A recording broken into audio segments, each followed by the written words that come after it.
तुरंत ही सबको पता चल गया, जन्मे है राम रघुरैया, अवधपुर में बाजे बधैया। जन्मे राम रघुरैया, अवधपुर में बाजे बधैया। जन्मे है राम रघुरैया, अवधपुर में बाजे बधैया। जन्मे राम रघुरैया, अवधपुर में बाजे बधैया। होना के जे राम भये है, होना के जे राम भये है। होना के जे राम भये है। होना के जे राम भये है। होना के भारत भैया, अवधपुर में बाजे बधैया। होना के भारत भैया, अवधपुर में बाजे बधैया। जन्मे है राम रघुरैया, अवधपुर में बाजे बधैया। जन्मे राम रघुरैया, अवधपुर में बाजे बधैया।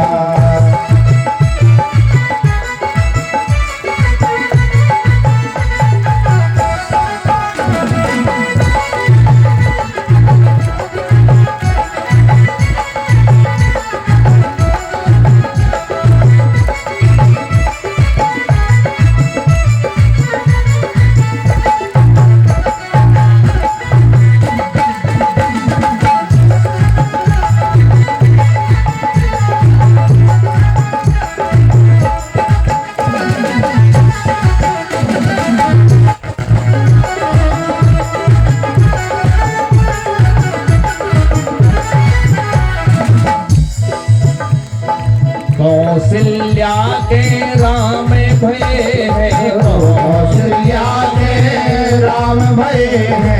कौशल्या के राम भये है। कौशल्या के राम भये है। कई के भारत भैया, अवधपुर में बाजे बधैया। भारत भैया, अवधपुर में बाजे बधैया। जन्मे है राम रघुरैया, अवधपुर में बाजे बधैया। जन्मे है राम रघुरैया, अवधपुर में बाजे बधैया।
रामलला सरकार की, जय हो। भरतलाल महाराज की, जय हो। लक्ष्मण कुमार की, जय हो। शत्रुघ्न जी महाराज की, जय हो। महाराज दशरथ की, जय हो। अयोध्या नगरी की, जय हो। सरयू मैया की। जय हो। भगवान श्री राघवेंद्र सरकार का जन्मोत्सव हो गया। मंगल कामना करते हुए रावण कुंभकर्ण जैसे काम क्रोध का नाश हो और सबके हृदय में राम राज्य की स्थापना हो। एक श्लोकी रामायण के द्वारा श्री रामचरितमानस को विश्राम, क्योंकि भगवान कृष्ण का भी जन्मोत्सव होना है। समय धीरे धीरे चल रहा है। आदौ राम तपोवनाधिगमनम् हत्वा मृगा कांचनम् वेदेहि हरणं समुद्र तरणं लंकापुरी दाहनम् पश्चाबाली नरदलनं समुद्र तरणं लंकापुरी दाहनम् पश्चाद रावण कुंभकर्ण हननम् एतद्धि रामायणम्।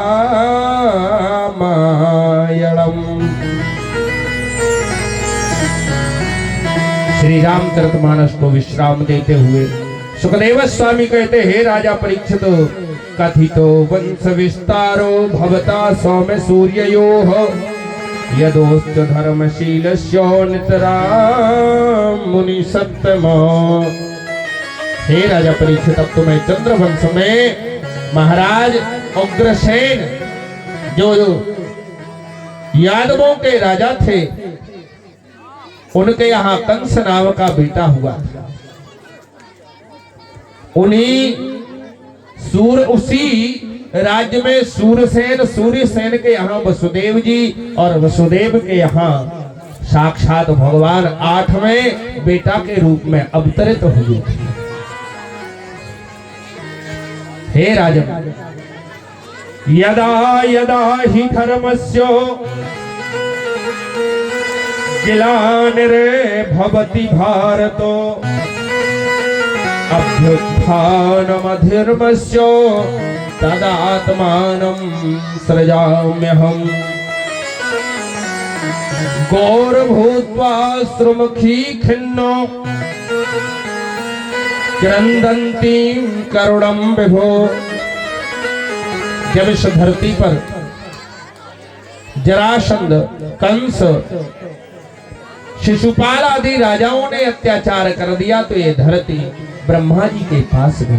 ब्रह्मा जी से बोली, हे भगवान, हमारे उद्धार, हमारे भार को कम करने के लिए कोई उपाय करिए। तब भगवान ने ब्रह्मा जी के हृदयाकाश में आकाशवाणी करी, हे देवताओं, मैं देवकी वसुदेव के यहाँ बेटा बनकर के आऊंगा। तुम लोग अपने अपने अंश से जाकर कोई गोकुल में, कोई मथुरा में, कोई वृंदावन में अवतार धारण कर लो। सब देवता अवतरित हुए। उसी समय देवकी कन्या देवकी का विवाह वसुदेव के साथ हुआ। वैसे तो वसुदेव की रोहिणी आदि और भी पत्नियां थीं, लेकिन महाराज देवक के लिए जब कोई वर नहीं मिला तो वसुदेव जी के साथ में विवाह कर दिया। और विवाह करने के पश्चात जैसे ही वसुदेव जी अपनी पत्नी देवकी को ले जा रहे थे, उसी समय देवताओं ने आकाश से आकाशवाणी कर दी। कंस के द्वारा रथ हाँका जा रहा था। और प्यारे सज्जनों, यहाँ एक बात याद रखना, अगर अपने जीवन के रथ की डोरी अगर कंस जैसे दुष्ट के हाथों में दे दोगे तो रथ सुचारू रूप से चलेगा नहीं। हमारे जीवन का रथ कैसे हाथों में होना चाहिए? भगवान कृष्ण के हाथों में, क्योंकि दोनों सारथी अलग अलग हैं। एक रथ का सारथी कंस है और एक रथ का सारथी कृष्ण है। अर्जुन के रथ को कौन हाँक रहा था? कृष्ण हाँक रहे थे। तो इतने बड़े महाभारत के युद्ध में विजय श्री प्राप्त हो गई थी। और वसुदेव जी के रथ को कौन हाँक रहा था? कंस। तुरंत ही देवताओं ने आकाशवाणी करी, अरे कंस, जिस देवकी का तू रथ हाँक रहा है, उसी देवकी के गर्भ से उसका 8वां लाल तेरा काल होगा। काल, उसी से तेरी मृत्यु होगी। कंस ने तुरंत ही तलवार निकाली और तलवार निकाल करके जैसे ही देवकी को मारने के लिए तैयार हुआ, वसुदेव जी हाथ जोड़कर खड़े हो गए। भैया मत मारो, इस अबला नारी को मार करके तुम्हें यश की प्राप्ति नहीं होगी। और भैया हम इसको वचन दे करके आए हैं, अग्नि को साक्षी मानकर मैंने इसके साथ 7 फेरे लिए हैं। वचन दिया है कि आज के बाद मैं तेरे जीवन की रक्षा करूंगा, और अभी ठीक तरह से घर नहीं पहुंची और इसके प्राणों पर संकट आ गया।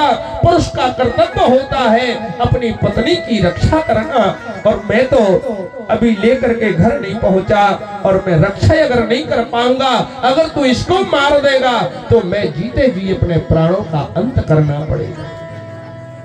इसलिए भैया इसको मत मार। मैं तुझे उपाय बताता हूँ, तुझे देवकी से भय नहीं है, देवकी की संतान से भय है। मैं तुझे वचन देता हूँ, इसके यहाँ जितने बेटा बेटी होंगे वो सारे बेटा बेटी मैं तुझे अर्पित कर दूंगा। कंस ने छोड़ दिया। वसुदेव जी अपनी पत्नी देवकी को लेकर के आए। भगवान की कृपा से देवकी और वसुदेव जी की ग्रस्त जीवन की लीला में पहला बेटा हुआ, और पहला बेटा लेकर के वसुदेव जी जैसे ही कंस के पास पहुंचे, छोटा सा नन्हा सा बेटा था, देख करके बड़ा मुस्कुरा रहा था। कंस को हृदय में दया आ गई, अरे अभी तो ये पहला हुआ है, आकाशवाणी ने तो 8वां कहा है, इसको मार करके क्या मिलेगा, छोड़ दिया। वसुदेव जी बड़े प्रसन्न हुए, लौटा करके ले आए, और एक एक करके 6 बेटा हो गए देवकी वसुदेव के यहाँ। देवर्षि नारद ने मन में विचार किया, अगर कंस इसी तरह दया दिखाता रहेगा तो भगवान इस धरती पर अवतार लेने में विलंब करेंगे। एक दिन श्री हरि नारायण के गुणगान करते हुए देवर्षि नारद कंस की सभा में पहुंचे। अरे भैया कंस, सावधान हो कि नहीं हो? हाँ महाराज, अभी तो सावधान है, अभी तो 6 बेटा हुए हैं। अच्छा, फिर 7वां होगा, फिर कभी 8वां होगा, मेरा शत्रु तो 8वें नंबर का है। नारद जी ने बढ़िया धरती पे 8 रेखाएं खींची। का एक काम करो, दाहिने तरफ से गिनो, 1 2 3 4 5 6 7 8। अब बाएं तरफ से गिनो, 1 2 3 4 5 6 7 8। दाहिने तरफ से गिनी तो पहली से आखिरी 8वीं हो गई बाएं तरफ की, और जब बाएं तरफ से गिनती शुरू करी तो दाएं तरफ की 8वीं हो गई। क्या कुछ समझे? महाराज बिल्कुल नहीं आई समझ में। नारद जी कहने लगे, जब ऋषि की गिनती समझ में नहीं आई तो देवताओं की गिनती तुम्हें कैसे समझ में आएगी? एक कमल का फूल लिए हुए थे, कमल के फूल में भी 8 पंखुड़ियां थी। कहा इस कमल की पंखुड़ियों को गिनो, एक तरफ से गिना तो 8, फिर जहां 2 शुरू किया का 2 नहीं, वहां से 1 गिनो, फिर 1 2 3 4 5 6 7 8, फिर का तीसरी के यहां से 1 शुरू करो। सारी पंखुड़ियों को पूरी गिनती 8 तक गिनवा दी। का अब समझे? का नहीं महाराज बिल्कुल नहीं समझे। तो क्या करें, 6 को जय जय सीताराम कर दे? नारद जी के लिए हम तो सावधान करने आए थे, करना कराना आपका काम है। संत तो केवल सावधान करने आता है, संत करवाता नहीं है, केवल सावधान कर देता है। नारद जी तो चले गए। देवकी वसुदेव के 6 बेटा मामा मामा करते हुए जैसे ही पास में आए, उठाई तलवार कंस ने और 6 की सीताराम कर दी। एक क्या हो गया? महापाप हो गया। स्त्रीवध, बालवध, गौवध, ब्राह्मणवध जहां होता है कई पीढ़ियों तक, वहां पर अधर्म का वास हो जाता है। 7वें गर्भ के रूप में भगवान ने शेषनाग को भेजा। देवकी का जब 7वां गर्भ हुआ, शेषनाग जी देवकी के गर्भ में आए। देवकी का तेज अपने आप बढ़ गया। कंस ने पकड़ा, देवकी वसुदेव को जेल खाने में बंद कर दिया। नारद जी सही कह रहे थे, शायद 7वां ही हमारा काल आ रहा है, क्योंकि देवकी का जो है तेज बढ़ रहा है, 7वें काल के रूप में आएगा। जेल खाने में बंद करवा दिया, और अब भगवान के आने की समय अवसर उपस्थित हो गया। लेकिन भगवान जब अवतार लेते हैं तो बिना योग माया के अवतार नहीं लेते। तुरंत ही योग माया को आदेश दिया, जाओ योग माया, देवकी के 7वें गर्भ को निकालो और निकाल करके ले जाओ नंद गांव में वसुदेव जी की दूसरी पुत्री जिनका नाम रोहिणी है, उनके गर्भ में स्थापित कर दो। योग माया तुम जाकर के यशोदा जी के यहाँ पुत्री के रूप में, बेटी के रूप में जन्म लेना। योग माया ने देवकी के 7वें गर्भ को निकाला, रोहिणी जी के गर्भ में स्थापित कर दिया और भादों के माह के कृष्ण पक्ष की षष्ठी छठ को रोहिणी के यहाँ बेटा हुआ, उनका नाम हुआ बलभद्र हलधर।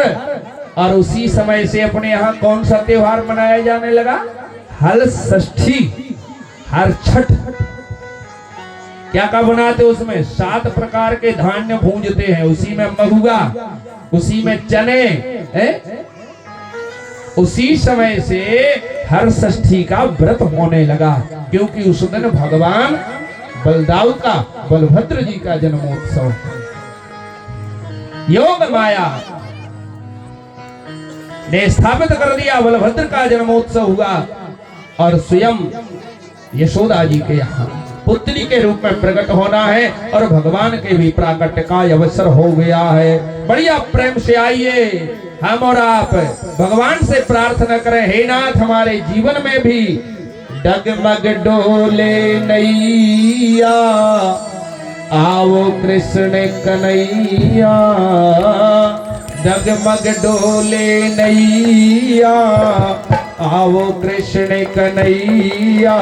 अवतार लो, अवतार लो, अवतार लो, अवतार लो, अवतार लो, अवतार लो। डगमग डोले नैया, आओ कृष्ण कन्हैया। डगमग डोले नैया, आओ कृष्ण कन्हैया। अवतार लो, अवतार लो, अवतार लो, अवतार लो, अवतार लो, अवतार लो, अवतार लो, अवतार लो। इस नैया के हो भैया, तुम इस नैया के हो भैया। तुम बिन कौन है पार लगैया, तुम बिन कौन है पार लगैया। आओ पार लगैया, आओ कृष्ण कन्हैया। आओ पार लगैया, आओ कृष्ण कन्हैया। अवतार लो, अवतार लो, अवतार लो, अवतार लो, अवतार लो, अवतार लो। डगमग डोले नैया, आओ कृष्ण कन्हैया। डगमग डोले नैया, आओ कृष्ण कन्हैया। अवतार लो, अवतार लो, अवतार लो, अवतार लो, अवतार लो, अवतार लो, अवतार लो, अवतार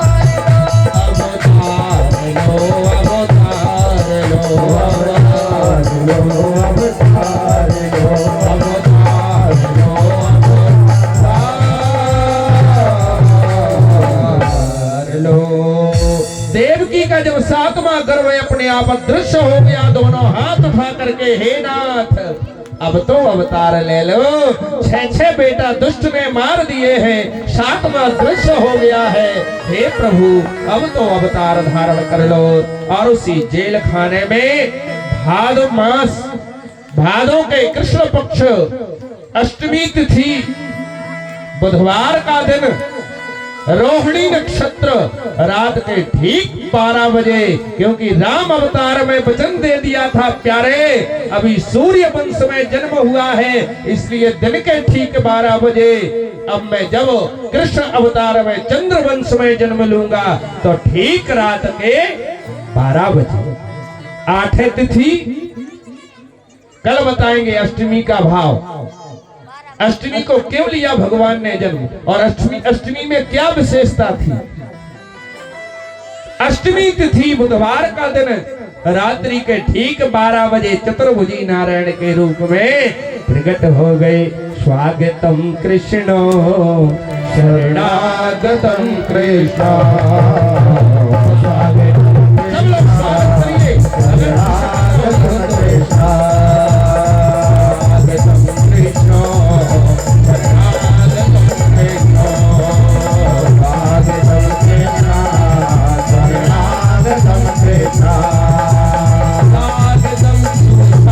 स्वागतम शरणागतम कृष्ण।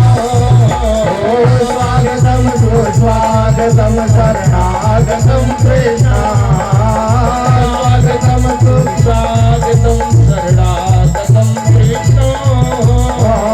स्वागतम स्वागतम शरणागतम कृष्ण। स्वागतम कृष्ण शरणागतम कृष्ण। स्वागतम कृष्ण शरणागतम कृष्ण।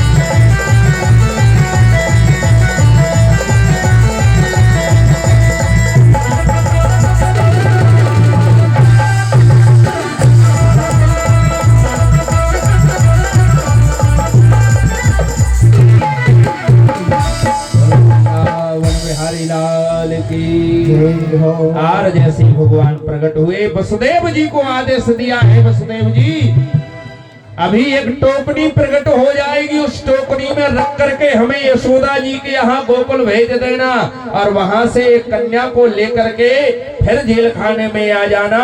वसुदेव जी ने तुरंत ही भगवान बालक बन गए, एक टोकनी प्रकट हो गई और उस टोकनी में भगवान प्रकट हो करके बालक बन गए। वसुदेव जी ने जैसे ही उठाया, अपने आप हाथों से हथकड़ी टूट गई, पांव की बेड़ी छूट गई, मस्तक पर रखे हुए वसुदेव जी भगवान को लेकर के जा रहे हैं।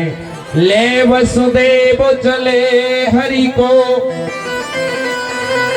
बयान कियो जब नंद गृह को। अभी सब लोग बैठ जाएं, बैठिए अपने अपने स्थान पर। वसुदेव धसे सभी यजमान बैठ जाएं। में जल आ गयो आप ही आप जरेलो।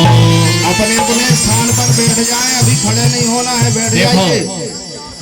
बोलो वृंदावन बिहारी लाल की जय हो।